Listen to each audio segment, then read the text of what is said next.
Alors, il y a une expression que je trouve assez amusante quand on vous dit à la radio « Bonjour à tous et à toutes ». Est-ce que les gens qui disent ça se rendent compte que ce n'est pas du bon français? En quel honneur devrait-on prononcer le S de tous, alors qu'on ne prononce pas dans toutes? Les gens ne le savent pas, c'est une manie qui s'est lancée comme ça, et qui est un très mauvais exemple, parce qu'elle nous encourage, à contrario du génie de la langue française, à prononcer les consonnes finales au lieu de les rendre muettes, on peut dire.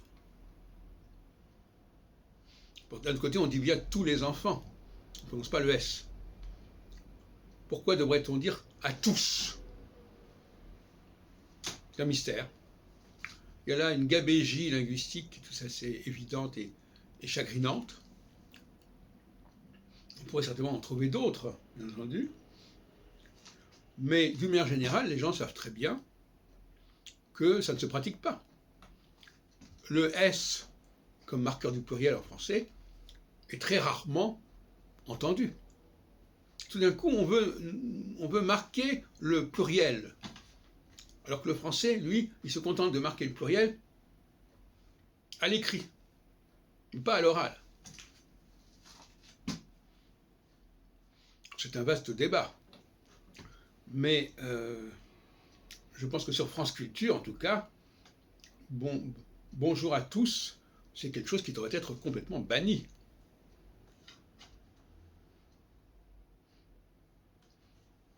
Parce que s'il y a bien quelque chose qui jusqu'à présent a résisté à tout un ensemble de dérives, c'est bien que le S marquant le pluriel ne se prononce pas. C'est-à-dire on ne dit pas bonjour à tous et à toutes, on dit bonjour à tous et à toutes. Donc là, il y a une espèce de gabégie du langage de la langue française qui est bien fâcheuse. Pourquoi? Parce que le français est une langue qui doit tenir son rang et doit être exemplaire, alors que tant de langues ont dégénéré, comme l'anglais notamment. Et si on se permet des plaisanteries comme « bonjour à tous », où va-t-on?